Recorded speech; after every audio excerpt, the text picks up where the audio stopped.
Ya, ini P3K, pemberian NIP P3K guru ini, NI P3K ya, NIP itu nomor induk ini pegawai negeri sipil ya. Jadi pada pasal 29 ayat 1 Peraturan BKN nomor 1 tahun 2019, ini dalam waktu paling lama 25 hari kerja terhitung sejak penyampaian usul penetapan nomor induk P3K guru, calon P3K guru yang memenuhi persyaratan dan kelengkapan diberikan nomor induk P3K guru oleh Kepala BKN atau kantor regional BKN. Kebetulan ini yang guru ini rata-rata semuanya di daerah semuanya ditetapkan oleh kantor regional ya, yang ditetapkan di pusat ini hanya yang untuk Kementerian Agama saja kata guru formasi guru agama.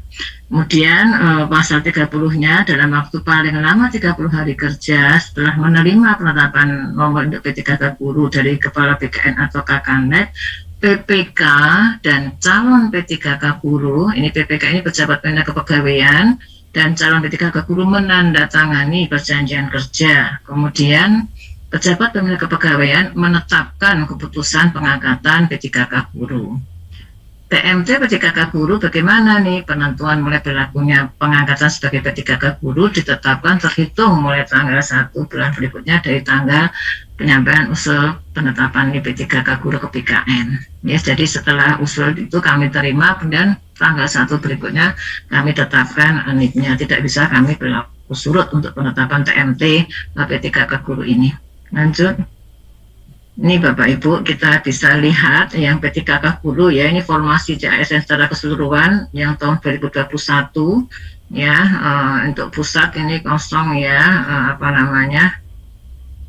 ini kemudian yang daerah ini ada 506.000. Nah, yang guru kemudian juga gurunya 506 tadi sudah ya, di awal itu ditetapkan bahwa formasi JASN untuk guru itu untuk P3K guru ada 506.252. Lanjut, yang Bapak itu adalah CPNS, kita tidak bahas CPNS ya. Nah, hasil kelulusannya demikian Bapak Ibu. Ini yang tahap 1 itu pesertanya 608.877, kemudian yang lulus itu 173.000, yang tidak hadir ada 14.871, yang mundur ini 104, dan yang sudah mendapatkan NIP 100, nomor induknya ini sudah 131.343 ya. Karena ini yang lulus 173, yang tidak lulus 418.000, yang sudah mengisi DRH 173.414 99,8%. Nah, yang sudah ditetapkan SKP 3K-nya setelah dari yang ditetapkan nomor induknya 131 baru 43.631. Jadi ini masih di angka 33%. Ya, 33,21% dari 131 yang sudah sudah diberikan nomor induknya. Sementara yang memang yang usul masuk juga baru 154 dari yang lulus atau yang mengisi DRH 173.414. Kalau yang mengisi DRH ini sudah 173, tapi ternyata juga belum diusulkan ke Kanrek ya. Yang diusulkan baru angka di 154, tapi ini sudah 80% ya. Kemudian yang di tahap 2, ini pesertanya ada 604.497, kemudian yang lulus 120.000, yang sudah mengisi DRH 117, ya ini juga sudah 98,14%, tetapi yang diusulkan ke kantor regional ini juga baru 81.573.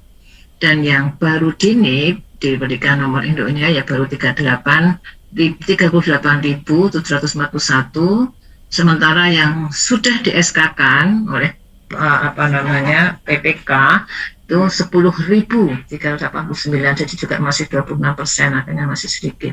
Ini juga yang kami juga senantiasa mendorong baik di kantor semua kepala kantor regional untuk kemudian daerah-daerah yang memang belum mengajukan usul, kemudian yang sudah kami berikan nomor induk, ya mestinya juga segera dilakukan untuk penetapan apa namanya surat keputusan calon surat keputusan P3K-nya, kemudian juga segera SPMT-nya. Nah, ini memang SK-nya P3K juga masih ada di persentase yang belum mencapai 50% saja belum. Lanjut.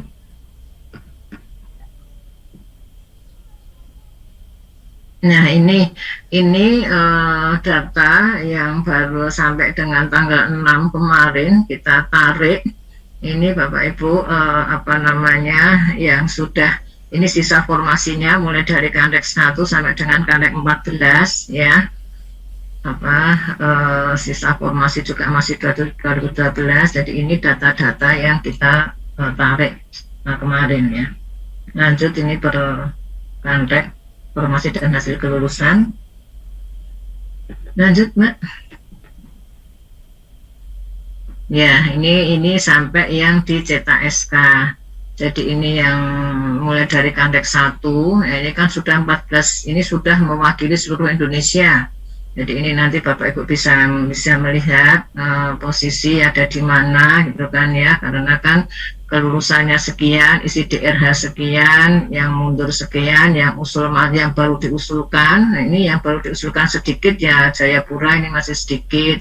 Kemudian juga rata-rata sudah pada diusulkan semuanya ya, cuman memang kami proses pengalipan juga masih proses, ada juga yang BTL, ada juga yang TMS ya, kemudian yang proses cetak SK ini juga masih berlangsung.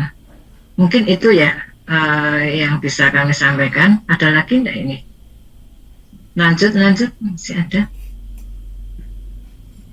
Permasalahannya yang kadang-kadang juga kami temui ya memang pada saat melamar belum memiliki ijazah S1. Nah ini juga kami kemarin juga tidak bisa kami tetapkan karena melamar belum S1 tapi sudah ada datanya di Dapodik. Kemudian juga kemarin ditemukan juga apa namanya itu ya ijazah palsu, itu juga kami kemarin menemukan itu. Hingga ini juga adalah kehati-hatian apa namanya bagi kita semuanya, jangan sampai kemudian ada ASN baik itu PNS maupun P3K yang ternyata dia ingin masuk menjadi ASN itu menggunakan dengan cara-cara yang tidak benar.